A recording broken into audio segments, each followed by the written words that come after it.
Qué bueno que andes por acá. Este es el podcast de Política Internacional de Natalia Pettinari. Una mirada desde el sur a lo que pasa en el mundo. Hola, ¿cómo andás? El 18 y 19 de junio se reunieron los líderes de Corea del Norte y de Rusia. Kim Jong-un y Vladimir Putin firmaron un tratado de asociación estratégica integral que incluye a varias áreas, entre ellas defensa, con un acuerdo de defensa mutua en caso de agresión. El último viaje que Putin realizó a Corea del Norte fue en el 2000, hace 24 años. Esto muestra la importancia que Rusia le está dando a esta relación. Dijo Putin, a pesar de las presiones exteriores, nuestros países se desarrollan con éxito de forma soberana e independiente. Esta relación exaspera a Estados Unidos, China y Occidente. ¿Por qué? Porque refuerza el poder de estos dos países con gobernantes que son rebeldes, impredecibles y renuentes a seguir las reglas del sistema internacional. De geopolítica y de las implicancias y repercusiones que puede llegar a tener hoy el afianzamiento de este vínculo, de esto vamos a hablar en el podcast de esta semana. Comenzamos. La decisión de Vladimir Putin de llevar a cabo lo que aún sigue llamando como una operación militar especial en Ucrania está cambiando el equilibrio de fuerzas globales.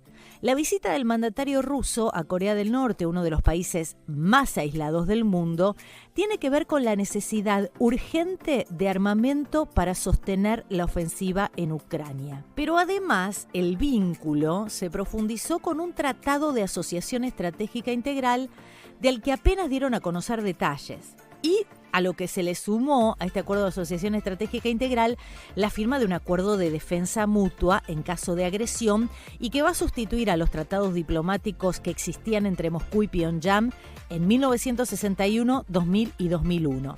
Putin declaró que el Tratado de Asociación Global firmado prevé, entre otras cosas, una asistencia mutua en caso de agresión a una parte.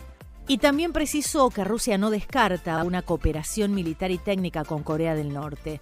Dijo Putin, hoy luchamos juntos contra las prácticas hegemónicas y neocolonialistas de Estados Unidos y sus satélites. Según Kim Jong-un, el tratado garantizará de forma fiable la alianza entre ambos países y va a contribuir plenamente al mantenimiento de la paz y de la estabilidad en la región. Esta alianza ha alarmado a Washington y a sus aliados porque refuerza el poder de sus oponentes, pero ¿sabes a quién también le preocupa? A China. A ver, veamos. La dinastía Kim tiene muchas particularidades. En el 2002, luego del atentado a las Torres Gemelas, el gobierno de George W. Bush la incorporó dentro de lo que llamó el eje del mal, que amenazaba al mundo occidental y estaba formado por Irán, Irak y Corea del Norte. Pero en el 2006, su entonces líder, el padre de Kim Jong-un, Kim Jong-il, sorprendió con la explosión de su primera bomba atómica. Desde ese momento, el país enfrenta varias sanciones del Consejo de Seguridad de la ONU que fueron, en su momento, apoyadas por Rusia y por China. En su momento y hasta hace poco. ¿Por qué? Porque en marzo de este año, China se abstuvo y Rusia vetó una moción para extender el panel de expertos del Comité de Sanciones de la ONU, que desde hace 18 años se encarga de monitorear el cumplimiento de penalizaciones nucleares en Corea del Norte, por lo cual quedó disuelto. La resolución ha descolocado a Washington. ¿Por qué? Porque se queda sin mecanismos de control para la proliferación nuclear de la dictadura de Kim Jong-un. Kim Jong-un, acorralado por las sanciones internacionales, tiene un sostén y un socio muy importante, que es China, que es su principal socio estratégico y comercial. Comparten juntos una frontera de más de 1.400 kilómetros y una de las prioridades que tiene Xi Jinping es mantener al líder coreano en el poder porque lo considera una barrera entre su frontera común y las tropas estadounidenses que están estacionadas en Corea del Sur. Aunque al gobierno norcoreano le viene muy bien también el apoyo de Rusia para aliviar aún más la presión internacional. No dieron a conocer la letra chica del Acuerdo Integral de Asociación Estratégica, pero se cree que firmaron compromisos para el suministro de alimentos, petróleo y tecnología de punta. ¿Para qué? Para el desarrollo de armas nucleares, misiles, submarinos y satélites. Esto, sumado al Pacto de Seguridad, que incluye una cláusula de defensa mutua, como te contaba, bajo la cual cada país acepta socorrer al otro ante una eventual agresión externa. Un giro del destino ha favorecido a Corea del Norte. Su ejército, que fue largamente ridiculizado por su anticuada tecnología, su enorme arsenal de armas de la era soviética, como por ejemplo los proyectiles de artillería. Estos parecían haber quedado obsoletos y hubieran sido difícilmente ubicables si no fuera por un hecho que torció la cosa, porque Putin ahora los necesita en su guerra de desgaste en Ucrania. Y volviendo a China, este acercamiento entre Rusia y Corea del Norte ubica al gobierno de Xi Jinping en un lugar que no le gusta para nada, porque Estados Unidos podría llegar a situarlo dentro de un nuevo eje del mal, formado por Corea del Norte y Rusia, y China. Al alinearse con dos estados aislados del concierto internacional, China, Xi Jinping, se expone a las consecuencias que le pueden llegar a traer las acciones de estos dos líderes imprevisibles. El país asiático no puede negar su influencia sobre Rusia y Corea del Norte. Unos días antes de la invasión a Ucrania, Xi Jinping declaró su amistad sin límites con Putin. Si bien la relación ha tenido altibajos, el gobierno de Estados Unidos acusa a China de ser el principal sostén de la ofensiva rusa en Ucrania. ¿Cómo? Comprándole enormes cantidades de petróleo, bienes de consumo, tecnologías de doble uso, como por ejemplo los chips, para mantener su infraestructura militar. Y la relación de China con Corea del Norte viene también profundizando los lazos desde septiembre de 2023. Fue luego del envío de una delegación a Pyongyang en el marco del 75 aniversario de la fundación de la República.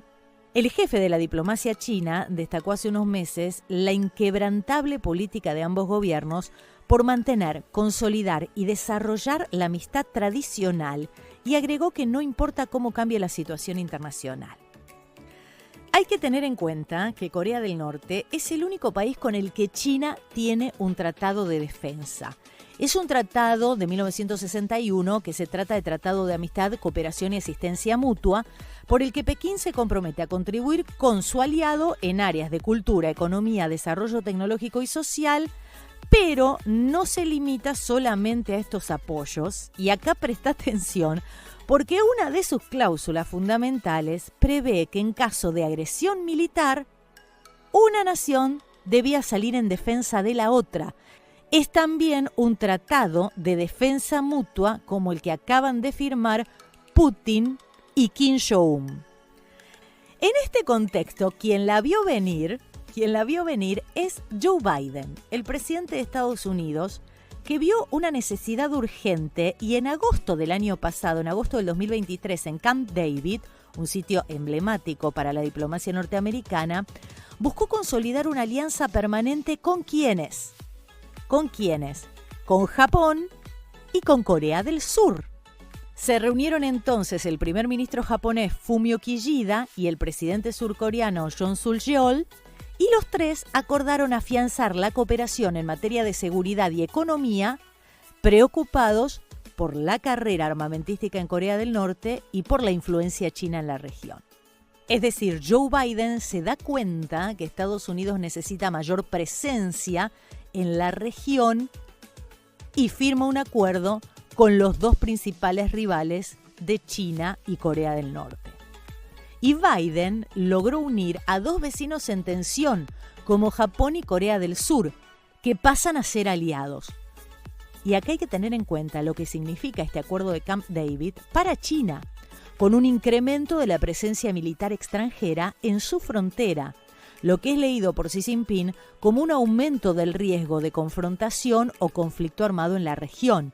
El gobierno asiático ha hecho una lectura en donde culpa a Estados Unidos de crear alianzas que llevarán a una nueva guerra fría.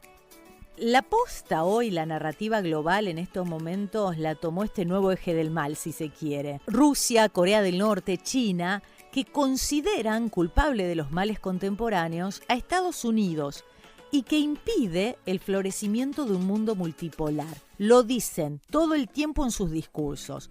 Antes de la visita de Putin a Corea del Norte, medios oficiales rusos como Russia Today o Sputnik titularon Corea del Norte, apartada durante décadas, es bienvenida al mundo multipolar. También dice que Pyongyang ha sido víctima del dictado de Estados Unidos. En tanto, el principal periódico estatal de Corea del Norte denunció la dictadura neocolonialista mundial de Estados Unidos y elogió a su líder, Kim Jong-un, por resistir la presión económica, la provocación, el chantaje y el chantaje militar de Estados Unidos.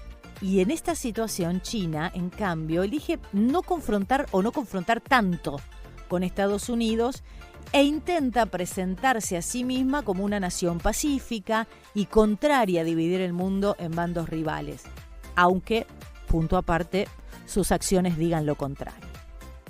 Lo cierto es que el trasfondo aglutinador de los nuevos realineamientos tienen como base la guerra en Ucrania.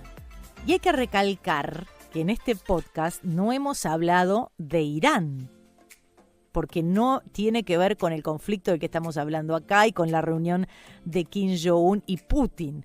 Pero sin dudas Irán es otro país que Estados Unidos ubicaría sin titubear en este nuevo eje del mal, que son Rusia y los países que apoyan a Rusia en la guerra en Ucrania, China, Corea del Norte e Irán.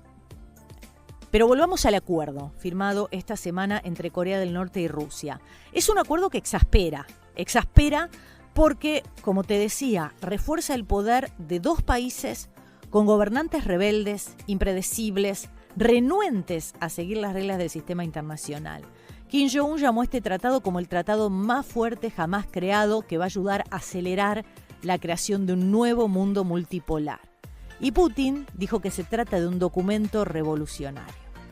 La historia dirá, pero es un acuerdo de defensa mutua que, sumado al otro acuerdo de defensa mutua que tiene China con Corea del Norte, genera cierto equilibrio o desequilibrio, si se quiere, en la región. Hasta acá llegamos hoy. Seguime en redes sociales, Instagram, Facebook, TikTok, X. En todos estoy como Natalia o Nati Petinari. Nati con I latina y Petinari con doble T. Hasta la próxima. Tratamos de aportar ideas para la salvación de este planeta.